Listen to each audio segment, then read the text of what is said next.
the Anfield Wrap, Neil Atkinson with John Gibbons, Mike Kearney and Rob Gutmann to talk about Liverpool against Manchester City to start with. We'll work through that game, then we'll sort of have a brief chat about the little run we've had, and we will also have a conversation about the run of games, the intensity of the fixtures, what the managers are talking about ultimately. But we'll start with Liverpool versus Manchester City. And Rob, it's everyone walks away, everyone shakes hands on a point, everyone broadly speaking feels good about that point, I think, and takes it. It could have been a bit more from a Liverpool point of view, but it could also have been 0. It was an intense game for an hour, and then it was like a summer tournament extra time for half an hour. Yeah, I can't work out whether I feel it's an opportunity missed or not. It obviously isn't in a point. It's a good point. I think we all felt beforehand that a point would be a good point. Although it was, you could see how Liverpool win that game. I think with a modicum more luck in that barnstorming opening half hour, we're 2-0 up, and they're suddenly thinking, "Oh, here we go again." We're much more relaxed, and we probably get to score another one. But it was a very, very high risk strategy Jurgen Klopp went with, and I sort of annoyed and admiring in equal measure with him and. You know, what the fuck do I know relative to Jurgen? But I was living on my wits' ends in that first half hour until we scored. Oh, no, what's going on? Oh, they're going to break. It just seemed crazy. It just seemed batshit crazy. Especially as it's almost like you'd seen that game where we lost 4-0 and think the way to remedy that would be to do exactly the same thing again. It felt like that anyway. I mean, maybe you can't be objective in the heat of battle, can you? You can't be objective in the heat of battle, Mike, and we sort of remain, even now this far away from the game, a little bit in the heat of battle.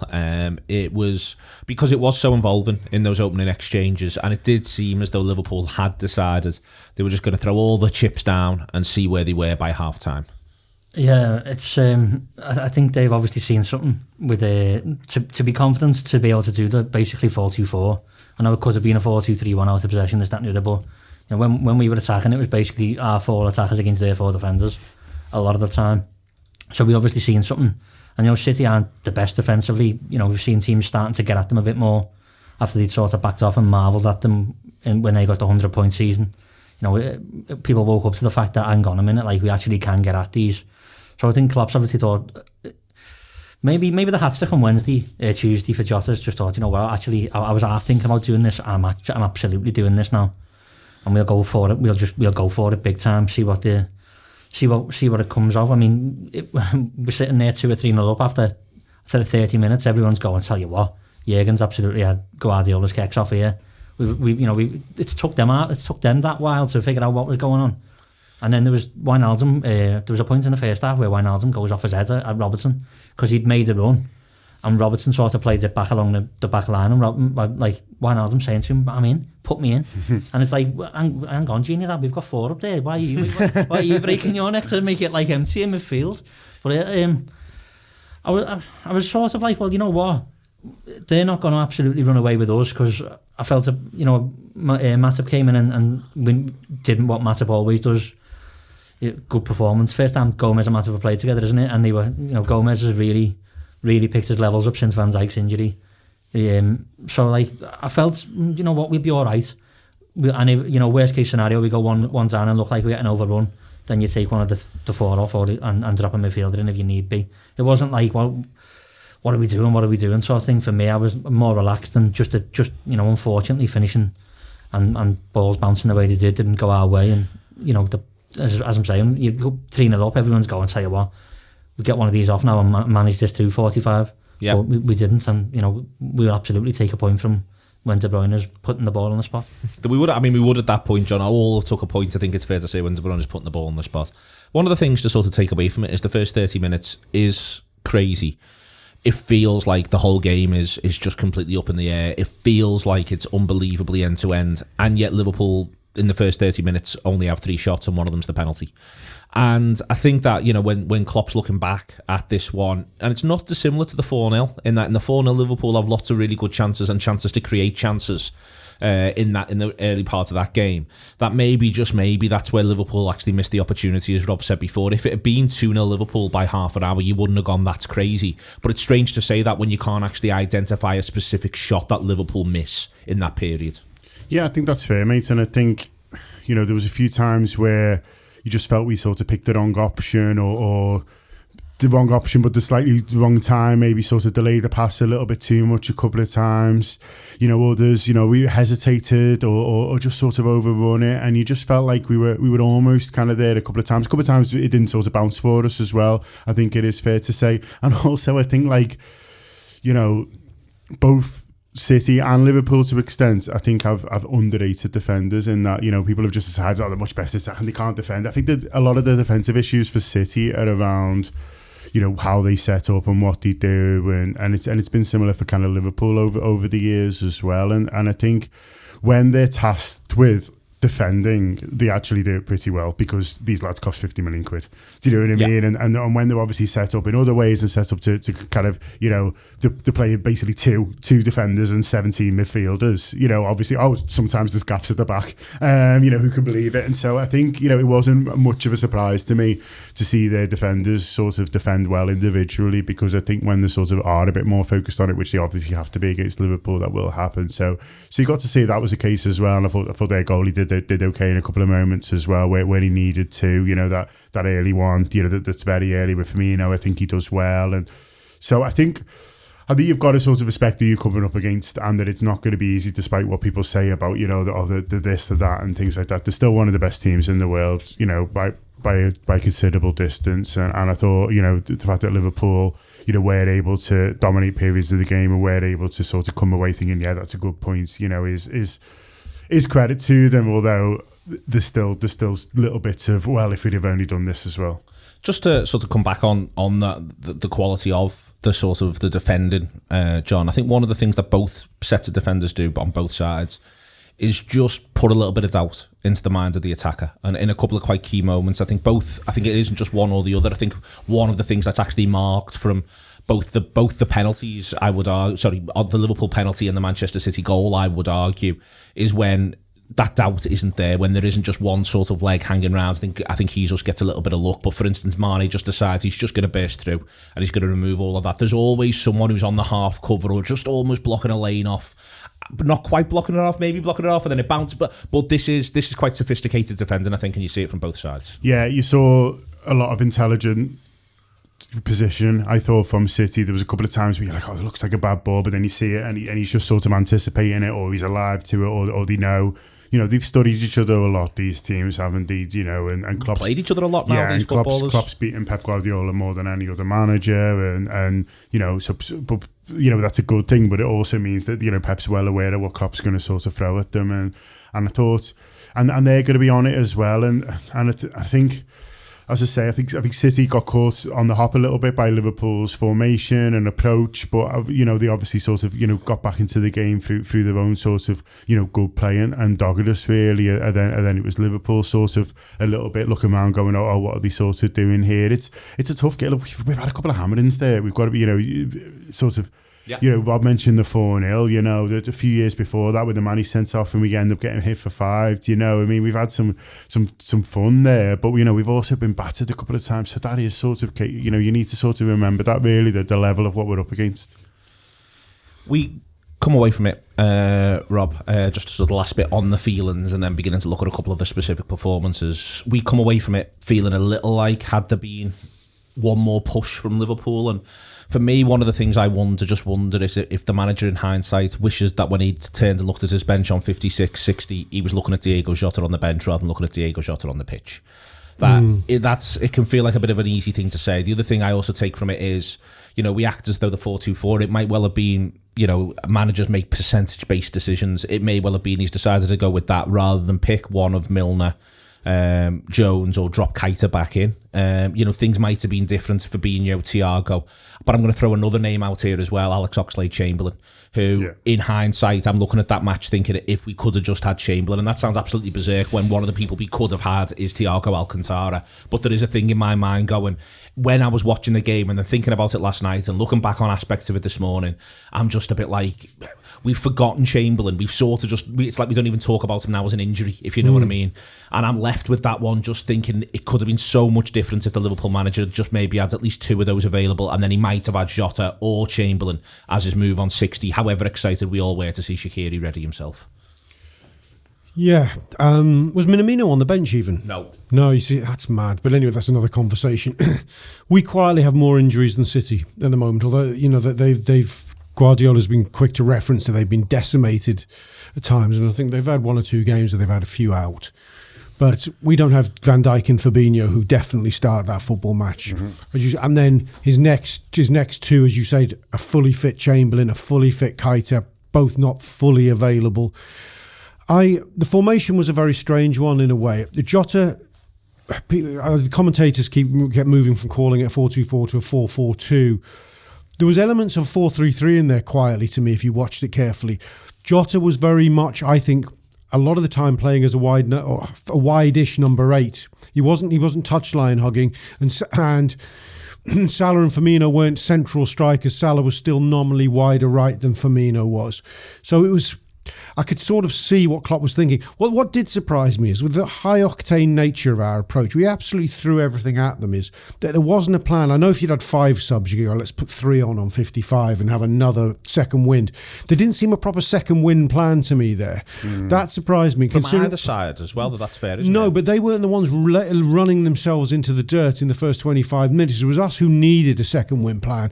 Did we use all 3 subs in the end? No, I mean, that's... Why do you think he doesn't?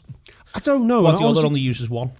I think the reason he doesn't is because he thinks, and this is the thing all managers fall for might be the wrong expression, but go with is they get, and when a game is absolutely that tight as it can feel, you're somewhere between sort of putting half superstitious faith in the equilibrium, and you go, anything could tilt this terribly wrong. They fear it going wrong more than they fear it going right, more than they anticipate it going right. Why do you think Guardiola only makes 1 as well? Do you think it's the same thing? Yeah, I do. I really, really do. He gets Foden ready. Foden's got his kit on and all that. And that's a good point, actually, yeah. He must think, you know what, if I put Foden on and open up too much and we lose this, I've lost it for us. I think there's always a thing with managers, isn't there, where it's like, them lads are doing what I want them to do. Yeah. And they might not be doing it very well, and they might be knackered, but they're doing the things that I want them to do, and then this guy might come on and do something completely different.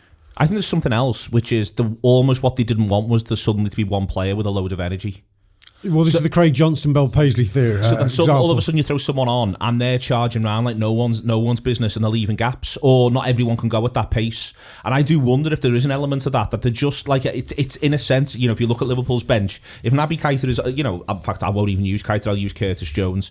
You know, has Curtis Jones got 15 in him? Well, he must have a good 15 in him. But is the idea, well, if I do this right now, it just sort of shatters everything, not least because Curtis is going to be demanding it, doing all sorts, and actually we're all right here. And I think it's a really interesting, but because it isn't just these are the 2 best coaches on the planet, and not to say they get everything right every single time they make a sub or don't make a sub, but I think it's really interesting. They both come out after the match, and I want to talk about it at the end, talking about exhaustion in footballers, talking about rotation, talking about I wish we had 5 subs, and yet between them they've got 6, so they only use 3.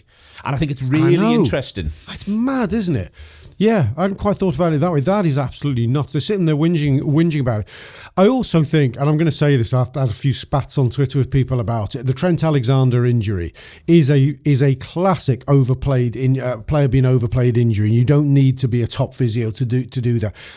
And in fact, Klopp Blaine literally was pointing out that it was a cause they're so tired injury when he was remonstrating, you know, relating to with Guardiola at the end. Klopp acknowledges that's an injury caused by fatigue. Well, why the fuck did I hate to criticise our manager, the greatest manager in our history, arguably, we're saying at the moment. But why the fuck was Nico Williams not given, or even Milner given a game at right back at any stage during the last few weeks? You can't. Why do you think? I just don't.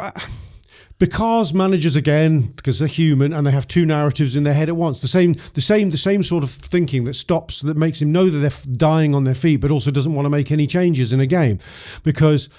The next game, he goes, Atalanta, we're still not right after the win against West Ham. I was anticipating 5 or 6 changes for Atalanta. He makes, 2?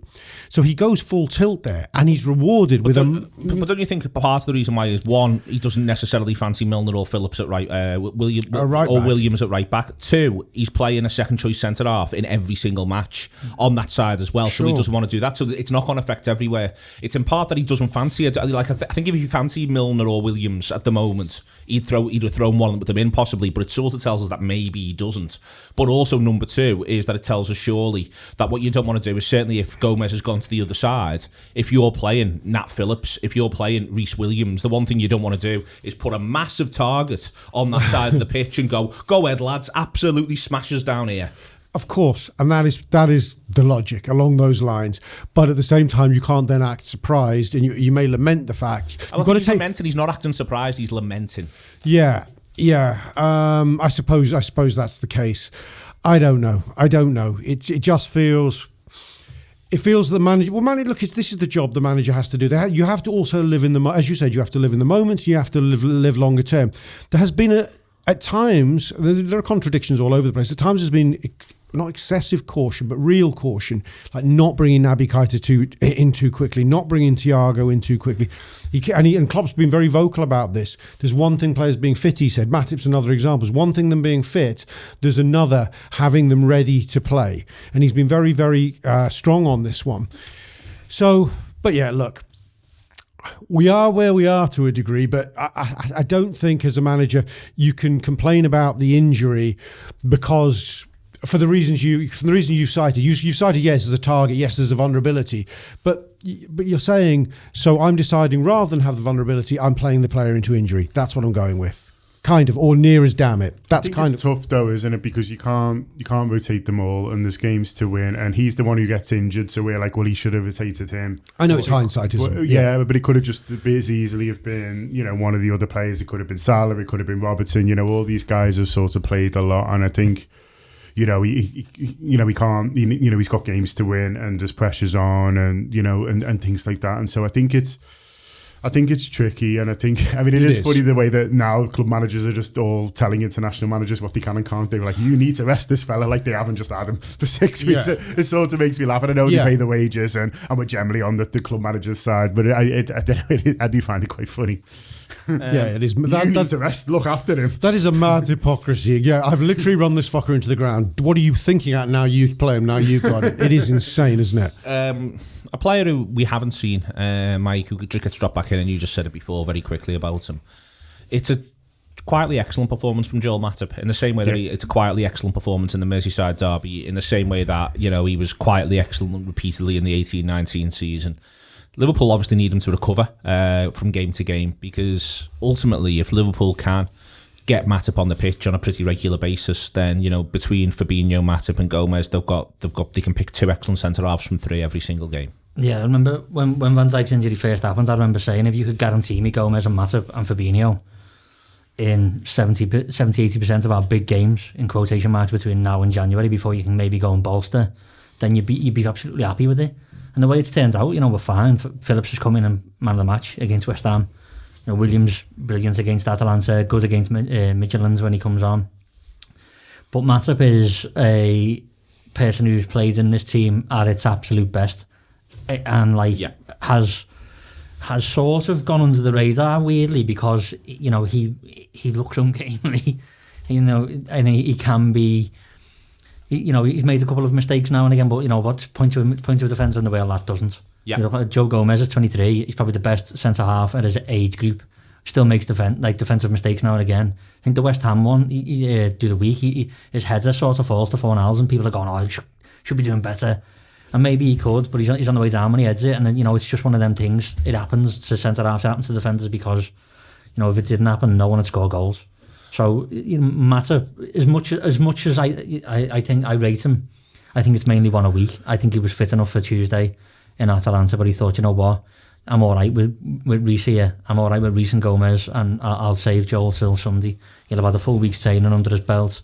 Did he start training the week before last? Yeah, I think he's been pretty. I think the question with him, Mike, could well be not what he does during the matches. That might not have been the question for 10 days. It's what, as you say, if it is just one a week, it's how he recovers. It's what happens post match is what I think. And I think Liverpool will actually now, really ironically, be keeping a very close eye on him now to see. Well, all right, this is almost like it's a good experiment, this, because we haven't got a game. So what happens with him next? Sort of like, and I mean, not as bad, because I know Ledley King was terrible, really, really bad knee injuries and stuff, but Matip has got that thing where he's now, we just manage him through. And, you know, we've seen it in the past, as I said, with Ledley King who got managed through, and maybe it's a case where Matip doesn't train, say, 5 days.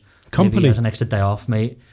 Maybe it's this schedule as well. I know he's not really being massively involved in it. I know you want to go on to it later, but, you know, there's going to be lots of soft tissues this season. You know, muscles and muscle injuries and stuff. We've, you know, literally seen it, as Rob said before. Klopp was pointing out that Arnold is basically just fatigue. So you've got to manage that fatigue with every player in the squad, and bodies aren't the same. Everyone's different, so you might need managing through it a bit differently. And now it's absolutely like obvious to everyone. You know, the staff at Liverpool will be like, right, well, Joe's done City there. He's not going up. He's not going on internationals. He's got 2 weeks off. He's definitely in Leicester, isn't he? So I mean, the thing about Matip is he's retired from international duty. Yeah. John, it's a very, very young age. Just almost like he just can't be bothered with it. Cameroon, he's had a look and thought, I'll be a club player. I'll stay here. But what that now means is, for instance, he can be in today, he can be in tomorrow, he can be in on Wednesday, and I don't think that's necessarily that much of a coincidence from a Liverpool point of view. I think they will be absolutely monitoring everything that happens next with him after that game, not least because he was excellent.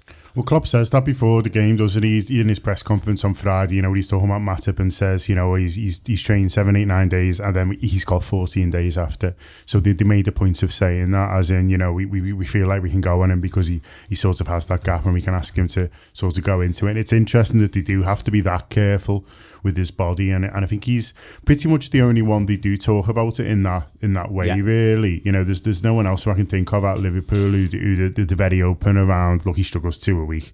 And so, but we are going to have to wrap him in cotton wool a little bit, because I'm with Mike. If you can get him out once a week between now and the end of January, and Joe Gomez is available more often than not, and you can get a bit from the other lads, I think we're fine. Do you know what I mean? We're not amazing, but I think we're fine, because you see his level and you see how well he does. I thought he was great, both in terms of, you know, what he was winning on the air, in the air, but also on the deck as well. Some really good one-on-one defending. He looked calm.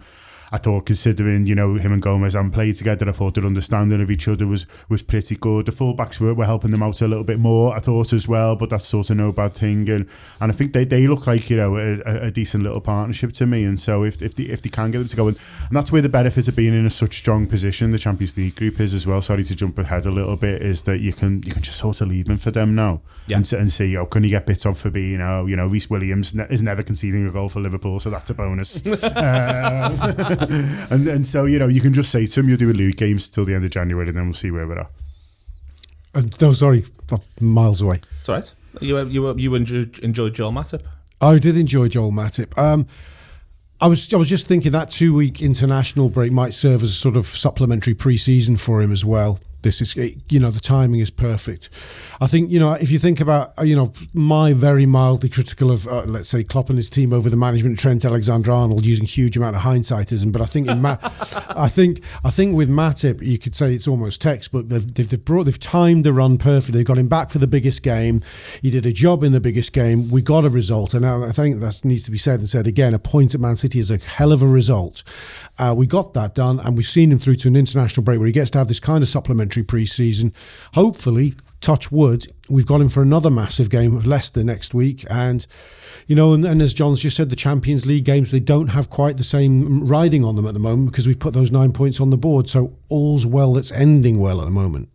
I want to talk about the superstars in the attack before we discuss Firmino, Rob. I think both Salah and Mane are, to me, they've been interesting in big games recently, where they are, you know, the focus is it's less of a front three whoever plays. It's more get them on the ball. Let's get them involved. And I think that this is a slight sort of evolution of this side that maybe's got a tiny little bit unnoticed. Is that part of, I think, the reason why, for instance, we say Firmino's been struggling a little bit. I think almost part of the reason why Firmino has been struggling a little bit is that he's becoming less integral to what we do. Yeah. Because the other two, in all phases of play and everything that they do, are just becoming more important. They are almost the dominant force now on this team. Yes, they are. I think there are times in games where I think they're having to make their own chances a bit too much. I mean, they are the sort of players who want to take responsibility. But I feel at times they've got the ball and it's not like I just pop it off and move. Or too often they're having to, especially with Salah, you think it's not a matter of people go, Salah's been greedy, he's looking to get shots away. No, there's maybe just not enough around him going on. He puts Trent in just before half-time as an example. Trent makes the overloads and run on the right. Salah weighs the ball perfectly and Trent's got a chance. Yeah, so I feel, say with Salah at times, he's playmaker and finisher. And that's true of Mane as well a lot of the time. I think they will relish having I'd love to see a fully fit Thiago get a proper run working with those two. I think we've had glimpses of how they in particular will benefit from it. I think they benefited hugely from Diogo Jota's performance and position in the middle of the week. And I think it's a shame we didn't get to see that reprised quite because of the way we set up. We blunted Jota, quite frankly, maybe for the greater good, but we did blunt Jota. And Bobby's just not Bobby at the moment. Let's just. I do think it's time not to give him a sustained period out of the team, but just to at least let him and Jota share that position. I'm not a fan of the 4-2-3-1s. I'm going to go on the record of saying I like the 4-3-3s, and I'd rather play the informed three of the four at any given moment. So you would, right now, you just want to sort of see him say, well, we just go back to 4-3-3, broadly speaking, stick with that, apart from maybe the odd game here and there, a European game to, for instance, get Shaqiri some time on the pitch or something like that, but you would rather he just sticks 4-3-3. Yeah, I think so. I think the best of Liverpool we've seen this season was against Arsenal and Chelsea, wasn't it, really? And Atalanta, and those were both 4-3-3s.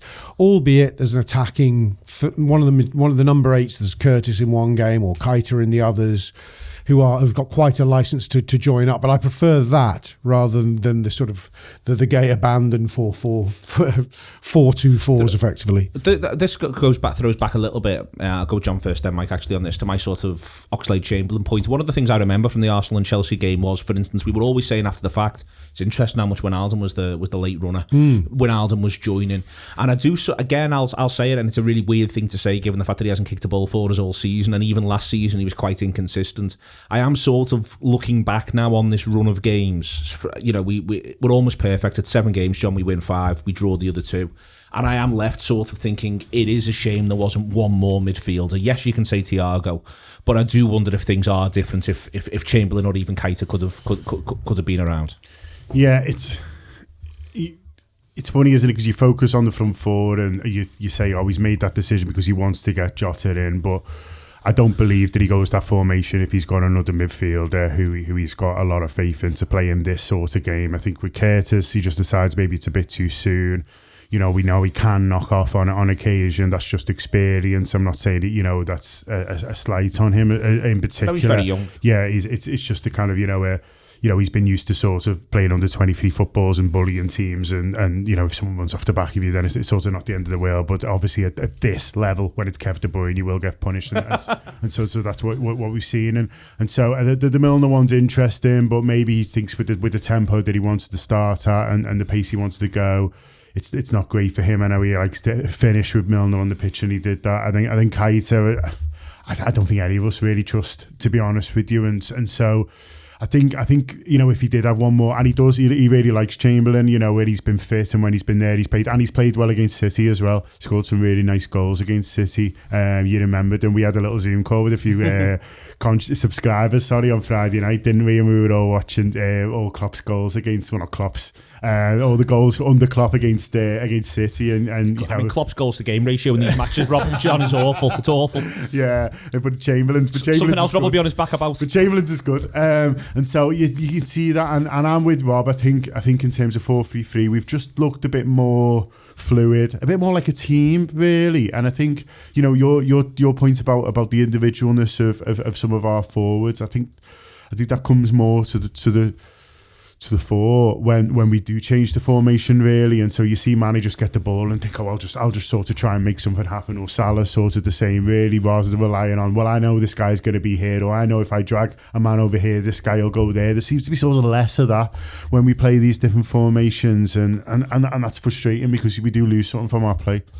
The midfield two who do play this one, Mike, they have so much work to do. Henderson and Wijnaldum, it's astonishing, really. I mean, Henderson is still sprinting around the pitch with about 5 to go, making him practically unique amongst Liverpool's players at that stage. But Henderson and Wijnaldum are just left with an enormous burden in this match. It feels... look, our midfielders are all great. Fabinho, great. Thiago, great. Curtis Jones will be great. But I feel as if them two are the only two that can do that two in a 4-2-4 sort of thing. I know certainly in a game of that magnitude. Yeah, I mean, I'm not saying Fabinho couldn't. I'm not saying Thiago couldn't, because he literally played in a 4-2-3-1 at Bayern, but not where it was like just empty 4v4 basically. I mean, them two, for me, you know, Henderson's always had his critics for whatever reason. You know, maybe his face just doesn't fit for some people, but he's, you know, absolutely fantastic, and he's only getting better. You know, he's 30 now, but he's sort of grown into this role as I am Liverpool captain. You know, some of the passes he was playing yesterday are ridiculous. Like lovely footballer now. Always has been, just doesn't really get it from most of the media and some of our fans, weirdly. And Wijnaldum as well. He's one of them players who you sort of, if you're not watching, you don't really appreciate. And I thought, to be fair, I know we're not talking about him at the minute, but Firmino yesterday was blocking a lot of passing lanes off in the middle of the pitch while we were on top. And he's not just a spare part that we're carrying when we're playing with 10. You know, he's sometimes his touch was letting him down, but he was doing things. So that Wijnaldum was doing a lot of things there yesterday. And I've seen a lot of people sort of saying, oh, Wijnaldum sort of went missing there. And I was like, well, no, not what are you watching sort of thing. You know, just because he's not like getting it and doing a bloody Cruyff turn and lashing someone in with a through ball every like 10 minutes or so, you know, he's grafting away. He's still trying to make them runs. Like I said before, he had a go at Robinson, put me in, and he didn't. Yeah, them two for me are the only two I'd be playing in that system. I think there's a consensus though, and I think Klopp would even agree if he was in the room on the quiet, like not to the whole world, but he would have definitely played 4-3-3 if there was a midfielder fit who he absolutely put his faith in. Not saying he doesn't put his faith in Jones. I think John's spot on about the age thing. He plays against Atalanta, you know, and that's no small game. That's away. He's had 3 starts in this run of games. Yeah, he started 3 games in that, but I think this one might have. I think you're right. You know, Kevin De Bruyne runs off you. You're sort of like, well, we not take the chance there. It's a bit like Foden, I suppose, for City, where he really wants to put him on but didn't because he didn't want to make the mistake that cost him the points. I think Jones might have been our third sub had the game been you know, a bit more energetic. So it was weird how the pace of that first half was what we're used to with the City-Liverpool rivalry at the minute. The absolutely 100 mile an hour, both teams, you know, when City get back into it, end-to-end stuff. And, you know, you can't expect that to carry on for 90. It's almost like they lashed a tribute act out at half-time. So go ahead, have a go, use, you know, we'll all settle for this point sort of thing. But I think the midfield thing will continue as long as we've got threadbare stuff. You know, you can sort of half to a Shaqiri in there instead of maybe Jota or Firmino and say, well, he can be a 10 but also an 8. I know Rob was saying before about Jota not really being out wide, but I think he's right as well in saying that we blunted him because he's out on that right and he's not really. I know he scored the goal against West Ham, didn't he, from that position basically, but I just think like after that week the goals against Atalanta was just natural finisher for me. The one where he thinks to keep it, the first one is ridiculous, like, and then the second one's even better. I just wanted to see him in the middle, and I know you can't carbon copy performances because, you know, such is life. You people are different. Performances can't be like that all the time. You can't win every game 5-0, but I think for the way it's ended, we can all be saying, oh, it could have done this, should have done this. Maybe we were unlucky at points, but I think we're all taking the points, and hopefully, you know, Thiago and Fabinho back. The 4-2-4 is there if we ever need it, but I don't think he'll willingly go to it just out of the blue. I think there's, on Wijnaldum, Rob, I think there's something, as Mike's saying there, I'm surprised people were sort of trying to say, if there's a conversation afterwards saying he goes missing a bit. I think actually in a big game, often he ends up being a bit the fella who is blocking the passing lanes, who's making it awkward for the opposition. I thought he was unbelievably involved in the early going, but also right the way through the 90 minutes. Yeah. I think it's you know, and I think it's a reminder that it isn't like he, in inverted commas, because I've said it at times as well, you know, what's Wijnaldum done here second half? Sometimes he does a very specific job for the team that's difficult to watch, in that a lot of it's the unseen work, so you've got to really keep your eye on it, and if you're not on the ground, that can be difficult. I think he was very prominent within the match. Yeah, I'd like to see the touches on the ball stats. I bet his were enormously high. I mean, he's far from anonymous. I was watching him very closely. Him and Firmino are the go-to ball when we're coming out straight away. They are the lads who you want to get 2 touches, get it out your body, lay it off quickly, and we're moving. My only problem with Wijnaldum in the first 30 or 40 is in possession. He was a little weaker on a couple of occasions than you're used to him being. Clever from City, wasn't it? Yeah. They really were around him. You know, he's an absolute bull in possession, Wijnaldum. He sticks his arse out. His shoulders are big. He's compact, Wijnaldum. He's not a tall man at all, but he really, but they've made it very difficult, and he loses it badly at one stage. They were targeting him. Yeah, they're quite right. I think you're right. Really interesting. Yeah, because he's our out ball. Yeah. I think. Well, we target's the strongest link. Yeah, exactly. Sorry, Rob. No, you go on, Mike. Wijnaldum just does what the manager says every single time, and maybe he doesn't do it like 100%, but he I remember him scoring a goal against City on New Year's Eve a few years ago where he's making that late run, and he's probably been told by the manager, you're the one that makes the late runs today, so he thinks sound. He makes it 4 or 5 times, scores a goal. The Barcelona game comes on, scores 2. He's making the late runs because he's been told to. He's absolutely the man who Klopp will say, I want you to do this, this and this and this, and Klopp knows he will do that. He plays the third most passes from a Liverpool point of view over the course of the game. Plays the what, sorry? Third most passes from a Liverpool point of view over the course of the game in open play. Not anonymous. So the 2 centre-halves and then Wijnaldum's the next. Yeah, I think more than Henderson. So what I think one of the other things, I think what they do is they hit Wijnaldum in possession and they want to stop Henderson getting on the ball. And I think it's really interesting because most sides would do that the other way around. And they choose to do it that way. And we talk a lot, like for instance, there's always a lot of Henderson, De Bruyne stuff. And I think what I think is really interesting is I actually think City are trying to stop Henderson from getting on the ball in massive parts, and De Bruyne is actually doing part of that job. They don't want Henderson moving us 40 yards. Instead, what they do is they say, Wijnaldum won't do that, he'll try and carry it, so you smother him and you stop Henderson from getting on it so Liverpool can't go fast. And in hindsight, it's the sort of thing you're like, yeah, that's pretty clever. Most sides can't do that. Manchester City are really good, John. And again, that's something to take away from the game. Manchester City are really good and they work the game out as it wears on. Credit to the players, credit to the manager. Yeah, the smart footballers, aren't they? And there's only so often they have to do sorts of stuff like this, and so you don't see huge amounts. Well, what if they enjoy it almost? If you know what I mean? Because I thought it was really interesting that the two sets of players were coming off. Yeah, they all had a lovely chat with one another, and I'm intrigued by that. Yeah, I think they probably do enjoy it. You very rare you see sort of a bad tackle in these games, do you? Throwing one in, like the Merseyside derbies or whatever, the full of them, aren't they? But even the Liverpool Man United games, it's very rare. There's been a couple of sorts of sendings off, but it's usually sort of a mad thing, like the Mane one, where it's just a freak accident, really, isn't it? You understand why he sends him because the injury's bad, but it's not a malicious thing. I don't think anyone believes, and so I think there is a healthy respect there for each other. I think there's the managers enjoy seeing what the other one's going to do, working out ways to sort of better it. And you've got to say that the City did have that period in the first half, when they sort of get the equaliser, and then after that when they are on top, but then madly Liverpool are great as soon as they miss that penalty, aren't they? It's like a sort of go, oh sound brilliant, we got away with one there, let's finish this half, and we went from sort of hanging on at the first half to sort of not wanting the whistle to go because we were looking so dangerous. And I think as I say, there's natural to and fro in these games. There's really good footballers doing interesting things, working so hard as well, in terms of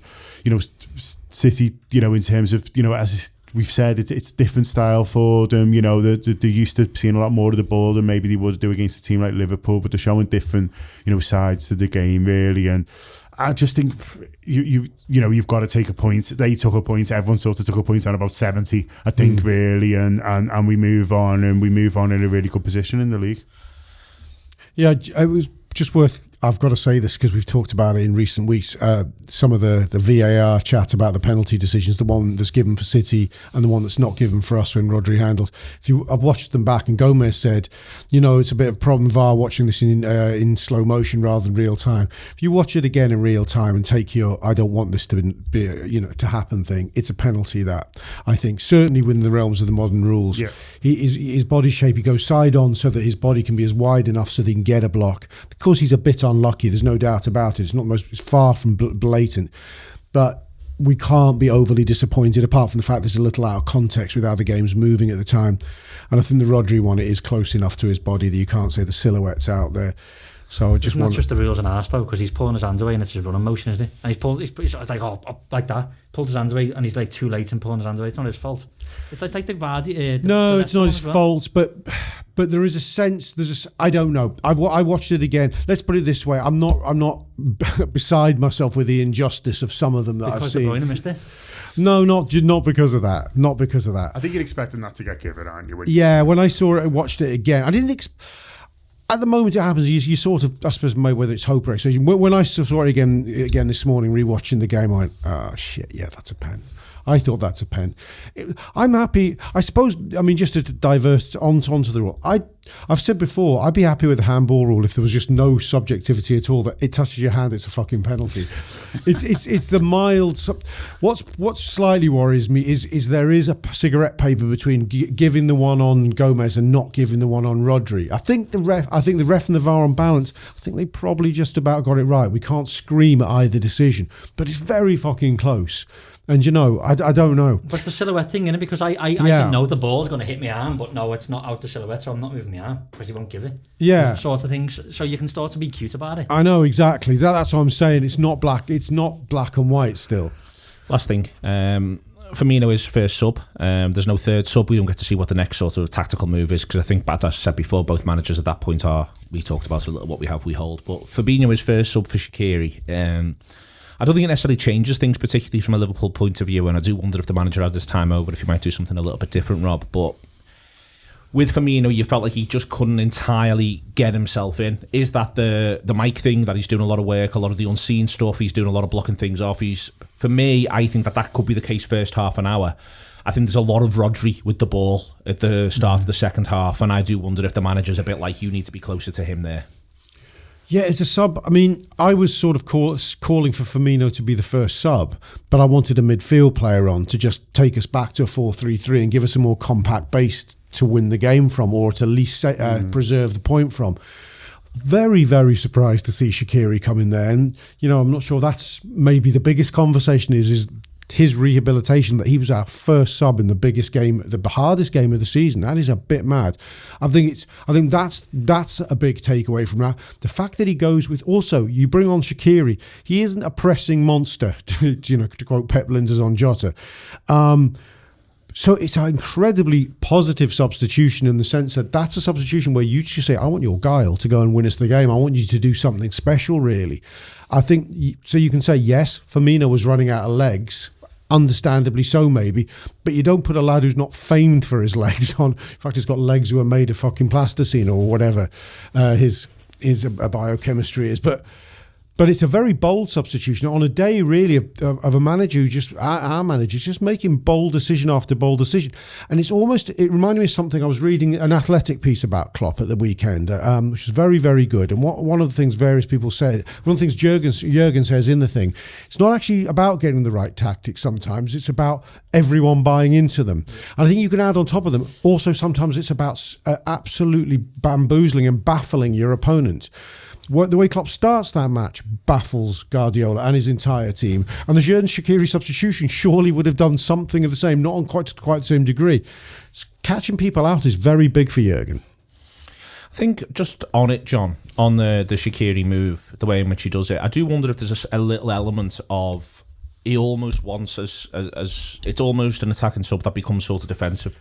In that, what has to happen there is Sterling, Gundogan, and Cancelo have all got to worry about Shaqiri a little bit at that point. Like, he goes over and he does play pretty right midish, and I do wonder if an element of that is, we'll just give these something else to think about here for 5 or 10. Yeah, he's playing so well though. He's as well. It's a case of Shaqiri. Yeah, I think you've got to assess the impact he's made in the last couple of games and say, well, not just that he deserves it, but if someone is going to make something happen in a game, then maybe it is him. And the game had got a little bit, not flat by then, but people were starting sort of to tire, and it was a game where you felt like it was either going to be a mistake or a bit of magic that had won it. You win it, like when we go to Chelsea and Sturridge gets that amazing goal out of nowhere, and you felt like that something like that might happen for Liverpool, and Shaqiri's got that in him. He's capable, obviously backs himself. He believes in his talents, and why not? And I think he just looks at him and thinks, if you know, I think if it was going better, you know, he might have gone for sort of, you know, a different guy, but he's looking out there, you know, you could have, he takes for me, you know, you could have done 2 or 3 others, I think, because of the tiredness and because as I say, the energy levels kind of weren't quite there, you know, it was the end of this tough run, and I think he just thinks of, and go back to what you were saying before, Neil, about do you really want to throw a sort of a live wire on who's not going to be on the same level as him. Shaq's not going to sort of bolt around everywhere, but what he can do is thread a beautiful pass out of nowhere, or just, you know, hit one set piece 25 yards, boom, in the back of the net. So I think he just backed him. I think he just backed the lad to make something happen, and obviously it means a bit of a jig for the other guys as well, so you can maybe get some of the others into more attacking positions and things like that as well. But I think he just looked at what Shaqiri's done last couple of games with his assists and with his play, and just thought, you know, this guy will pop up. It might pop up in the 85th minute with something brilliant. He didn't, which was a shame. It was a shame. Mike, then, to talk about what both managers go out of the way to talk about after match, what Solskjaer talks about before the game, after his match on Saturday morning. It seems like Steve Bruce mentioned it in a press conference. I noticed Callum Wilson went off with a hamstring as well. You said before about the number of soft tissue injuries. These footballers, it is remarkably intense. It's obviously more intense for the lads who are playing regular European football at the moment. But it is going to be a season that is marked by injuries first and foremost. Yeah, and going into this international break now, the teams that haven't had teams playing twice a week because the European things, they're going to have lads who have played, is it 3 games? For some countries playing 3 games. Played 3 games, so they're going to be going, well, hang on a minute, like, he's knackered, so I can't play him on the Saturday first back. And it's going to get to a point this season, by the way, where everyone's doing 2 a week. Yep. December looks busy, you know, as it always is, but it's this weird season now where it's just like we always wanted it. Didn't we ever imagine someone saying to you 2 years ago, tell you what, footy every 3 days, 4 days, you'd be like, yeah, like, how good's that sound? But then the reality of it is people just get injured, you know, like it's especially playing at this level where it's so intense at the very, very top level. I couldn't believe there was a game on a Friday night at 6 this week. Honestly, I was like, no, it's not started. I honestly couldn't believe it. Where's that come from? Like, it's because it's the international weekend, isn't it? I don't know what it was, but I couldn't believe it. Even at 12 o'clock Sunday, you're like, all right, we've played a couple now and again. I remember beating City once actually after we got knocked out by Besiktas in the Europa League a few years ago. That was 12 o'clock Sunday, and it's like, it's mad this, you know, having a bevy at like 10:30 in the morning. What's going on here? But God bless Weatherspoons. Yeah. Nowhere else open. Yeah, it's you know, it's going to be a big wake up call for a lot of managers down the league, and I don't know what it is about. You can definitely tell the people who definitely voted to keep the 5. By the way, we did, City did, United did. I think Bruce will have done a lot of European leagues. Chelsea. It was Chelsea, Arsenal, Tottenham, and then Brighton are the 7 who voted to keep the 5 subs, and the other 13 voted against them. But that's against them, innit? As much as they say, oh well, look at the bigger squads, this, that, and the other. You know, Burnley twice a week would say 15 players. Good luck with when you've got 6. But I wonder whether is there a breakdown between the managers, because it's not Sean Dyche going to the Premier League meetings. I'd be a laugh if it was. It's the club executives. Yeah, exactly. So I wonder whether we all say, the managers don't want this, but you know, more and more are coming out that seemingly that they do, and I wonder whether there's just, you know, is there enough people like Jurgen Klopp and other football clubs who've got that sway, who've got that level of sway. You know, I wouldn't be surprised if for some of those clubs they're not even asking them, the managers, what do you think on this? They're just going, oh no, that's an unfair advantage. I think it's tougher for the smaller sides to not be too patronising away for it, because you see what happened to West Ham when they lose Mikel Antonio, and that's had a bigger impact on West Ham. I know they won at the weekend, but they got away with one. You see what that has a bigger impact than us losing Virgil. You know, everyone said, Virgil, blah, blah, blah. We won every game more or less since, you know what I mean? Like, we were unbeaten since. I think the bigger clubs, you know, they do have to play more, but they can cope more with the injuries. And so I think it's a bit of a myth that, it's another thing that helps the big teams, because and I think if the lesser clubs think that, or the managers of them think that, I think they'll change their mind pretty soon when suddenly they're like, we've only really got 3 top players and everyone else is making up the numbers a little bit and 2 of them are out. Fucking hell. I also wonder, and I don't know, I mean, it's difficult to empirically measure this, whether if you're lower down the league, there's less of a gap between your best player and your 16th best player, between your 3rd best player and your 7th, 18th best player. Whereas, however good you are, we don't have the gap between Virgil van Dijk and our next one's huge. The gap between our front three and those below, apart from notwithstanding Jota's coming through, it's big. I think that gap's bigger because the very elite don't accept being squad players. Whereas if I'm a squad player at Burnley, I know I'm really not far away from being a fixture at Burnley, quite possibly. There's more.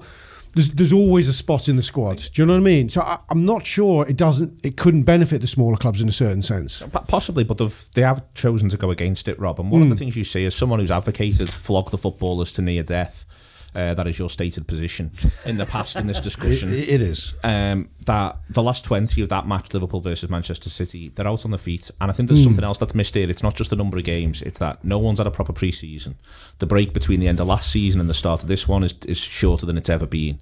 And I think, in general, football supporters are going to be watching poorer footballers, both in terms of their execution of the game, but also literally who's fit. Well, John makes the excellent example of Mikel Antonio. Newcastle have now lost Callum Wilson. We're talking here about the two best number 9s for each of those teams. So you are now watching poorer footballers. I'm not saying that 5 subs will necessarily stop that from being the case, but I do think the idea of how are we looking after the assets, how are we looking after the people we love to see, is something that should be on the lips of the people who run football clubs. And it seems to me as though it hasn't been. Yes. Okay, let me just first put the counters against that because I'm 70-30 in the view with the camp, with the managers and with the view you've just stated. They do get 3.5 months off, which is unprecedented for the likes of Mo Salah, who play African nations summer tournaments or whatever, and the likes of Klopp. You go back a year, would have gone, I've got boys who haven't had more than 2 weeks off in 3 years. Well, they had 3.5 months off, right? I just wonder if the calibration of their year has been slightly thrown askew. If I'm looking to something in the football calendar for humane reasons, I'm looking at the international breaks. I mean, last year we were complaining about 2 games a week from.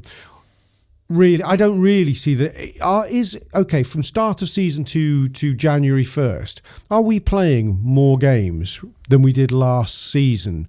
Because I certainly remember us playing 2 games. Once we passed that initial phase of the season, that first 5 or 6 weeks. One of the things you've lost is you've lost the idea of the EFL Cup game that comes halfway through both of these, the gap between September and October and November. Sure. So that's gone. So that idea of everyone gets that week off to an extent is completely gone. Yeah. Or the Liverpool's did weekend for Midfield. And then I think that in December it is as relentless as ever. The one thing I point out to you, Rob, genuinely, remember the game 2019 Liverpool versus City? Jesus, remind me. The 2-1? That comes at the end of a congested Christmas period. The end of all sorts of stuff. That day combined, Liverpool and City put in 524 pressures, according to StatsBomb, between the two of them over the course of the game. 524. Yesterday, the combined was 260. Wow. And I think that what you're seeing there is, and that's the end of a Christmas period. It was a massive game, but it's the end of the Christmas period. They've had 5 days. They played Tuesday since the Champions League game. I think there is something within these footballers where the managers don't feel as though they can have them be anywhere near as intense as they have been in the past. And that felt like an intense game yesterday. So there's the feelings, but then there's this is how this stuff's playing out. And I think that you've got... this is almost what I think there's a couple of things here. One is that also we all want to see an English team do really well in Europe next February, next March, next April. We've all got the one we want. Other people have got other ones, but we've got the one we want. Yeah. My point is, right now, I don't think an English side makes the semis of the Champions League. Because I think it's not, and I think it's in part because of the nature of the competition, where you've got 6 teams going for 4 Champions League spots. You've got 2 teams knocking lumps out of each other, probably at the top of the table. I think all of that now, because it doesn't stop now. They come back after this next international break. There isn't another international break till the end of March. And if you just get to the 4th round of the FA Cup, you are playing a game every 3 days, right the way through that period, with the exception of 1 week before Christmas, but then you play 3 games in Christmas week. But Jan 3rd to end of Feb, I'm sure if you park the FA Cup, right, or play the kids in the FA Cup, I'm sure it's not that intense. There's 2 more league games dropped in because the ones we missed at the start of the season. Right, there is. Okay, isn't this similar for the Spanish and Italian leagues, though? They've got the 5 subs, though. Oh, they've all got the 5 subs. Every other country's got 5 subs, including the Scottish Premier League's done 5 subs. Well, it is mad that we think we want to. Yeah, I totally agree with you. I'm violently agreeing with you. If we want to compete in Europe, we need a level playing field. It feels like a decision on a par in terms of its short-sightedness with the decision for us to unilaterally change the transfer window. Do you remember when we thought, that'll work for the best, given that nobody else is doing it?